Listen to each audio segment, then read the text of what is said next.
Hey guys, what's going on? Welcome to the Spirit of Vinyl. I'm Craig. Happy Friday. Hope you guys are all doing well. Start my drinking some where I come from we call these bitch beers, but yeah, I don't usually buy these. These were left at my house, so Jack Daniel's Southern Peach. It's not too bad. Tastes like a peach. Oh, man, I thought this week would never end. It's funny how here in the States, we had a holiday on Monday, so we all had a short week for work, and sure as hell doesn't feel like it sometimes. You're just going and going, keep working, but didn't feel like a short week to me anyway, but thank God it's over, right? Hope you guys are all doing well out there, man. I've really enjoyed this week in the vinyl community. JT's record room, his thread about food. I've been watching all those videos and seeing all kinds of music and seeing new people, meeting new people. This is the coolest thing ever. So, anyway, this week, I wanted to just jump on, of course, talk about records like I always do. I try to come up with themes and stuff, and it doesn't always work, but this week I do have somewhat of a theme. Um, I'm going with three-piece bands this week, so that's all I listen to is three-piece bands. So I'll go ahead and get started here. We're going to start off with this one right here, ZZ Top Eliminator. It's their eighth album overall, came out in 1983. This is a 2021 repress.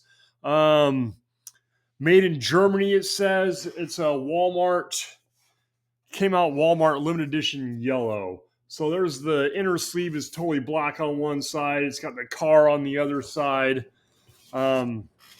This album here, what can you say? Give Me All Your Lovin', Got Me Under Pressure, Sharp Dressed Man, I Need You Tonight, and I Got the Six, and that's only side one. And then you get Legs and Thug and TV Dinners, Dirty Dog, If I Could Only Flag Her Down, and Bad Girl. I mean, this album is freaking tremendous. Went to number 3 in the UK and number 9 in the United States and has sold well over 10 million copies. It is a diamond album. So I listened to this earlier this week. It's a great, great record. Let's see here, show you what there's the color of it. Let me see if I can get that out, help show a little bit better. Nice yellow color. It's basically the same color as the car from the videos, and the front cover the same yellow. So it's pretty cool. I don't have the hype sticker on it anymore because I did not buy it at Walmart. I bought it at my local record store, and I spent $20. I've had it for a while, but that's the same sleeve it came in. So that's how I started off the week, and I was like, "Oh, that was cool, man! Listen to some ZZ Top just randomly." I'm like, "Oh, that's pretty good for a three-piece band, right?" I mean, you got to admit that. So I just kept going with three-piece bands. So next up, The Police, "Ghost in the Machine," their fourth album overall from 1981. There's the back, not much on there. Hey, you can see my Raiders logo on there. Football season starts this weekend. Hopefully your team wins, unless they're in my division, then I hope they all lose. This one's got Spirits of Material World, Every Little Thing She Does Is Magic, Invisible Sun, Hungry for You, Demolition Man, Too Much Information, Rehumanize Yourself, One World, Omega Man, Secret Journey, and Darkness. What can you say about The Police, man? I mean, there's the inner sleeve for Ghost of the Machine. One thing I love about The Police, in my opinion, I think Stuart Copeland is one of the greatest drummers to have ever played. And then, they've got that cool little reggae sound going on, sort of a little bit of mix of punk and so on. So, but yeah, this one, let's see, there's your label. Let me flip that over. Says, like I said, this is their fourth album overall. 1981. It's from A&M Records. And it says it's an electro sound group Midwest ink pressing, which basically means it was pressed in Shelbyville, Indiana, which makes sense considering where I live, that I would get pressings from that. But I had never seen that on any of the records I go into Discogs. I'd never seen electro sound group Midwest ink pressing plant. So but yeah, Ghost of the Machine went number 1 in the United Kingdom and number 2 in the United States. and is a 3-time platinum album. So, like I said, I love the Police. I think Ghost Machine's a killer album. I think they're all great, honestly. But yeah, I don't think Stuart Copeland really gets the credit he deserves for what he does drums wise. So, all right, next. Primus, Sailing the Seas of Cheese. Third album overall, 1991 on Interscope Records. This is a 2022 reissue. It's a new stereo mix, is what it says, mixed by Les Claypool. Apparently, he remixed it when they repressed this. This is a platinum album, and it peaked at number 116 in the United States. There's the back. Look at that track listing. I mean, Sailing the Seas of Cheese, Here Come the Bastards, Sergeant Baker, American Life, Jerry was a race car driver, 11 Is It Luck, Granddad's Little Ditty, Tommy the Cat, Southington Waltz, Those Damn Blue Collar Tweakers, Fish On, and Los Bastardos. Freaking great album, man. What can you say about Primus other than, Les Claypool is probably the best bass player that ever lived. Came with these, with the insert with the lyrics on there, and it is on their own label. It's just a black vinyl, and it's got this, it's on Interscope, but it's got this cool Primus yellow label that matches the cover of the album. I was reading about that. The reason they came up with Sailing the Seas of Cheese is they were signed to Interscope Records. When they did this album, it was their first album on a big label. And that label had a bunch of other like hard rock bands and 80s metal or, that type of stuff. And they didn't really feel like they were fitting in. So they were like, Sailing the Seas of Cheese. The cheese is the type of music that the rest of the record label was putting out compared to what Primus was doing. And they were sailing the seas of cheese. So, but I think Les Claypool is probably one of the greatest bass players that's ever been, honestly. It's just amazing bass player. I've seen him live a couple of times. One time I saw him live and he busted a string, and after the song was over, he's like, "Oh, I broke a string." And we were like, hell, if we couldn't see it, we wouldn't have noticed. I mean, he didn't miss a beat at all. And he was just so cool. That's the same concert I saw. I was living in Utah at the time, and the local radio station every summer would do this thing called the Big Ass Show. And they had Cake and Primus at one of the Big Ass shows, along with some other bands who escape me right now. But so we're watching Cake, and lead singer throws a rock star fit in the middle of a song because somebody threw a shoe. You remember back in the 90s when all the punks would throw shoes? He got hit with a shoe, and he got mad. He dropped the mic, and they walked off. And that was it, and they were done. It's the only time I'd ever saw Cake, which is too bad because I think they're a great band too. But the only thing I was thinking is Primus hadn't played yet and probably would have saved a riot, honestly. That's the only time I've ever seen a big rock star fit on stage. Other than the one time I saw Faith No More, but that wasn't really a rock star fit. But I can go into that at another time if that ever happens. But I think Primus, just great band, great stuff. So, all right. After that, one of the greatest three-piece bands of all time, Cream, Wheels of Fire. It's their third album. There's the back. Looks like the front. It's a cool gatefold on the inside. This record is from 1968. It's on Atco Records and is a Monarch pressing. For those of you who care about pressings, apparently what I've been reading, Monarch has great pressings. I don't know. It has this type of Atco inner sleeve on both records. This is a double album, although one side is studio and the other side is live.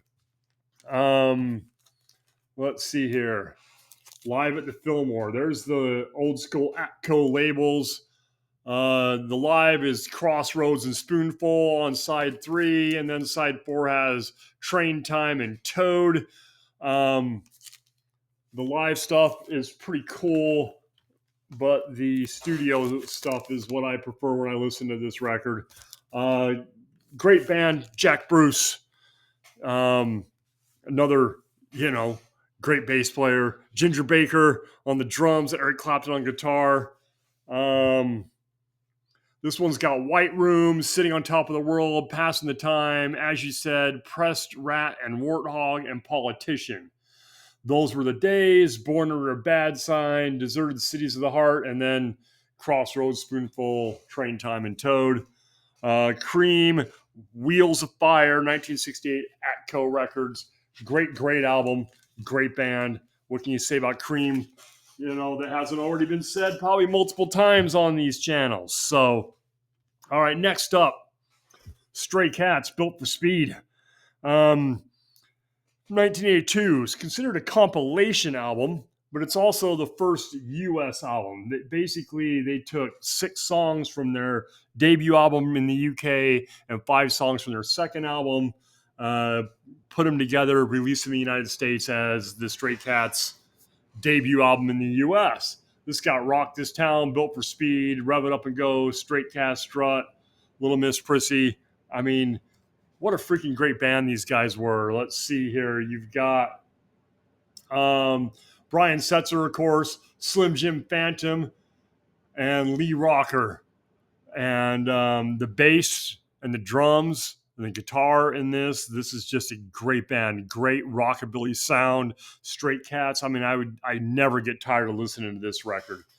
Did not have an inner sleeve other than it has one of these EMI plastic inner sleeves. The vinyl is black. It's got the old school EMI logo on there. Let's see here.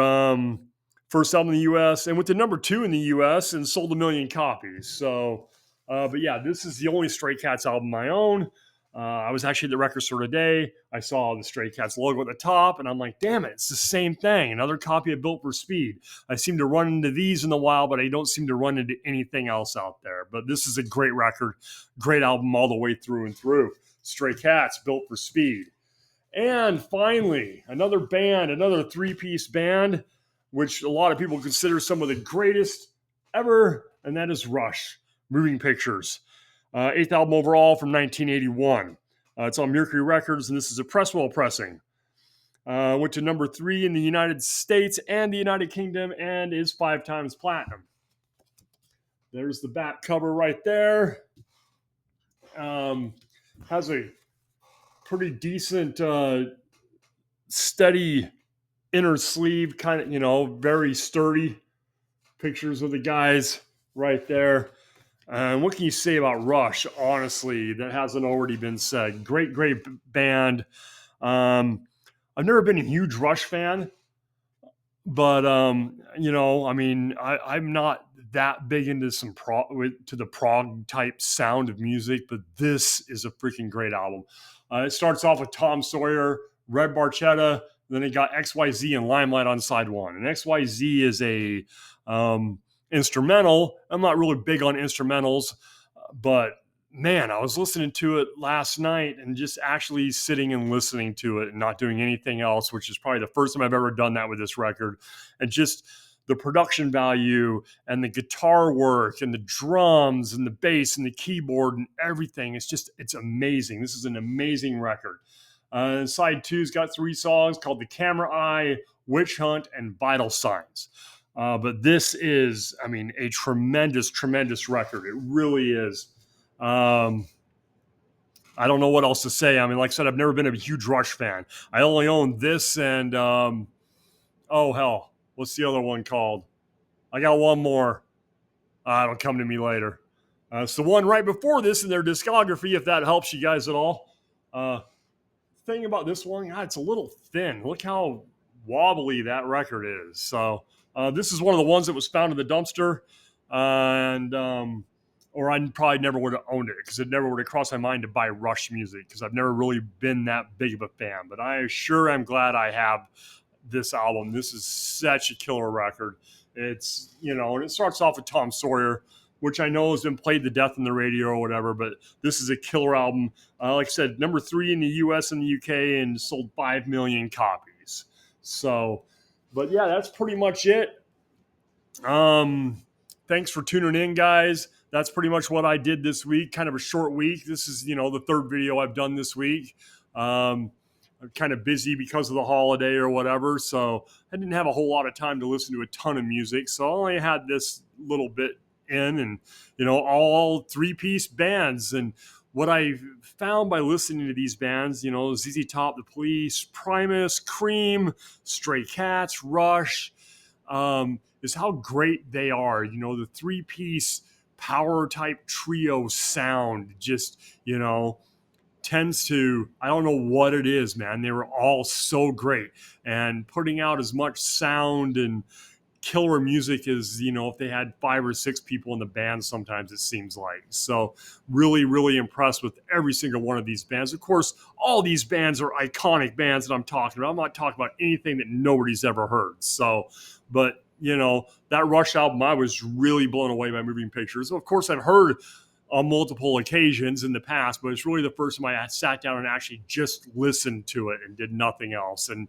just blown away by how good it was, and how great that album is, and how, like I said, never been a huge fan, don't really care for Getty's voice overall in the, in the big picture, but man, they're so good.